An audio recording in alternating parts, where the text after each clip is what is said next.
Hi guys, you're all very welcome back to 3 Minute Tales. This is the She-Bean and I'm Shanna Key.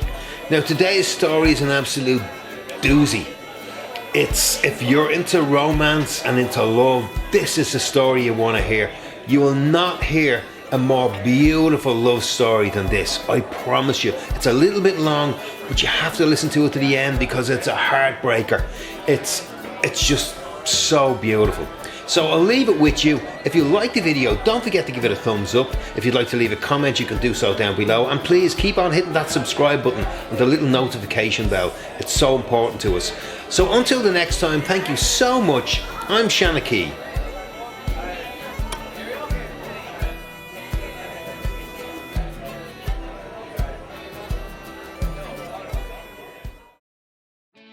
Kasey Miller and James Cornelle were typical American high school sweethearts. Growing up in Florence in South Carolina during the early 1990s, the pair had been boyfriend and girlfriend since they were both 13 years of age. James was a popular guy who excelled both academically and on the sports field, while Kasey was a beautiful, confident and studious young girl who was extremely popular with both students and teachers alike. In their final year of high school, expectations were high among the Cornelle and Miller families. James had ambitions of following in his father's footsteps of becoming a lawyer, and Kasey, who had a profound love of animals, harboured a lifelong dream of becoming a vet. Following their graduation from high school, they were both offered places to study at the same university in Charlotte. On completing university and receiving their degrees, the young couple eventually began to fulfil their ambitions. Kasey started as a veterinarian intern at a nearby animal clinic, and James began working as a junior lawyer at his father's law firm. Things were looking up for the young couple, and on St. Valentine's Day in February 2001, James romantically proposed to Kasey by dropping to his knee and asking her to marry him. Without hesitation, Kasey accepted. On the 8th of May 2003, they bought the house of their dreams in their hometown of Florence. Deciding to marry the following year, Kasey, along with her sister Sam and two close friends, then embarked on a mission to find the perfect wedding dress for her big day. All four spent many Saturday afternoons strolling through bridal shops in Florence and had even driven to Charlotte before Kasey eventually found the perfect wedding dress. When Kasey emerged from the dressing room of the shop, her sister cried with joy when she saw how beautiful her older sister looked in her wedding gown. The date of the wedding had been set for the 20th of May the following year, and Kasey, her sister and friends excitedly set about meticulously planning the day. The young couple were also very busy working and had hoped that the upcoming Christmas holidays would give them a chance to sit back and relax for a few days at home. James had planned a romantic Christmas Eve dinner for Kasey and finished work early to pick up a ready-cooked meal from a nearby restaurant before returning home. He expected Kasey to return from work before 6 p.m. But when she hadn't arrived by 6:30, he wasn't particularly concerned. Christmas Eve rush hour traffic was probably crazy, thought James, so he busied himself getting the dining room table ready for their meal. He tried calling Kasey's cell phone a number of times, but the calls kept ringing out. At 7:45 the doorbell rang, and he sighed with relief that Kasey had eventually arrived home. Confused as to why she had not used her keys to open the door, he walked to the hall door and opened it with a smile. However, he was shocked to see two uniformed police officers standing on the steps of the porch.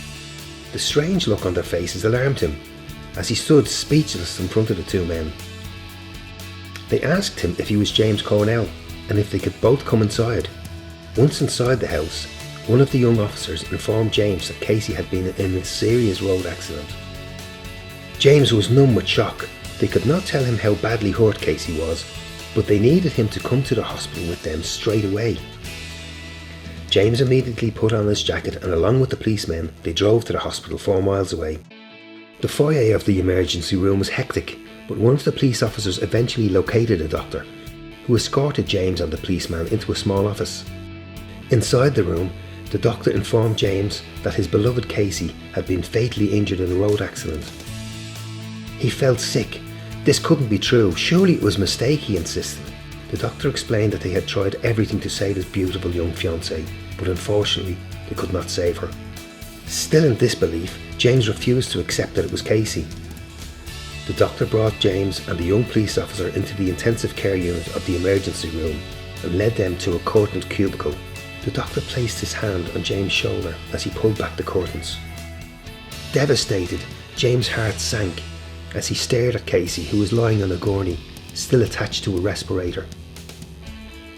His beautiful fiancée looked like she was just sleeping. He approached her, half expecting her to open her eyes, but when he held her hand she never flinched. Her hand was still warm, leaving James perplexed. Bewildered, James turned to the doctor. "She's still breathing," he said. The doctor shook his head. "I'm very sorry." James was confused and turned and kissed Kasey on the forehead. With genuine compassion in his voice, the doctor explained to James that her breathing was due to the fact that she was still attached to the life support machine. He confirmed that all electrical activity in her brain had ceased and that in fact she was clinically brain dead. James dropped to the floor, bursting into tears. He muffled his anguish, sobbing with his hands.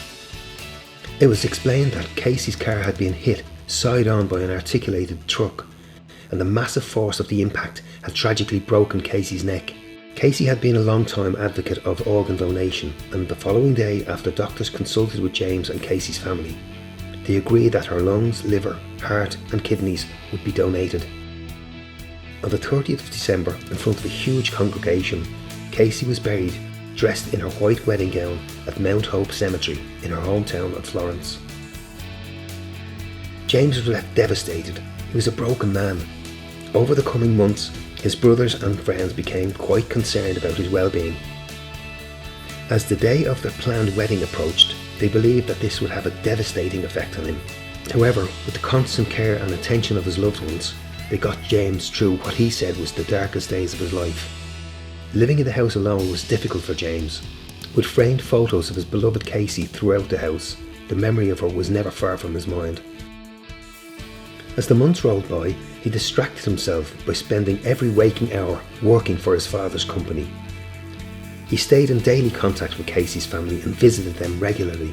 On one occasion, Kasey's mother suggested to James that he should consider moving on and perhaps start dating again. But James was not interested. His heart was broken. 3 years had passed when James reluctantly agreed to accompany his 2 brothers and 3 close friends to visit Las Vegas for a friend's stag party. They were all aware that this would be James's first time away from home since Kasey's passing, and hoped that the few days away would be a distraction for him. On the second day of their 4-day vacation, they relaxed by the pool after breakfast, and at 1 p.m. they got themselves ready for lunch at the nearby Spago restaurant at the Bellagio. After the 6 men were shown to their table by the concierge, they were greeted by a stunning young waitress called Millie. Instantly, she began to flirt with James. When she took their orders and left for the kitchen, James's brothers and friends joked with him about her. Millie was charming, funny and extremely friendly, and over the course of the next 90 minutes, she had not only managed to make James laugh for the first time in ages, but knew his name, age, star sign and favourite baseball team. When James went to pay the bill, Millie smiled and handed him a slip of paper. When out of the sight of his brothers and friends, he looked at the piece of paper. On it was written Millie's phone number and a message, "I'm free tonight." He had mixed emotions. He was both flattered and excited by her invitation, but was crippled with guilt over the way he was feeling. Later in the day, he confided with one of his brothers, who immediately encouraged him to call her. After a stiff drink, he mustered up the courage to call Millie's cell phone. She seemed overjoyed at his call and agreed to meet him for drinks at a bar in one of the many hotels along the strip. At 8 p.m, James walked into the bar and ordered himself a drink, before being joined soon after by Millie, who looked even more stunning than she had before. They sat down, drank and talked for hours. James was blown away by Millie's infectious lust for life. She explained that she was from Florida and was just waitressing in Vegas for the summer to help pay for her college fees. James asked her what she was studying at college, and when she said veterinary medicine, his eyes welled up. He quickly changed the subject for fear that he might become upset with memories of Kasey. The couple shared the same sense of humour, and for the first time in over 3 years, he relaxed and enjoyed another woman's company. Millie explained to him that her zest for life was all down to a miraculous second chance at life. She told James that 4 years beforehand she'd suffered a serious respiratory infection that resulted in her heart being badly damaged by the virus. In fact, her condition was so bad that her family had been told to fear the worst by the doctors unless she had a heart transplant. She explained that on the 26th of December 2003, she received a phone call from a doctor that she had been hoping for. She was told that a young 26-year-old woman called Kasey Miller had been tragically killed in a road accident, and that her donated heart was a 95% compatible match for Millie. James felt lightheaded, dizzy with shock. Without noticing his surprised reaction, she continued to tell him that after receiving her heart transplant, she decided that there was nothing going to stand in her way from enjoying life, as this was her second and only chance. Millie stared at James in dismay as tears welled up in his eyes. When he composed himself, he revealed to Millie that the heart beating inside her chest was that of his beloved fiancée Kasey.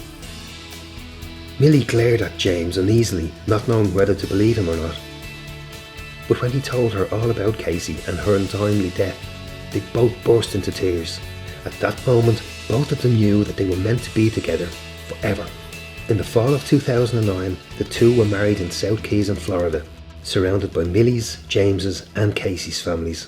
The two continue to live in Florida to this day and are the proud parents of twin girls Kasey and Jessie.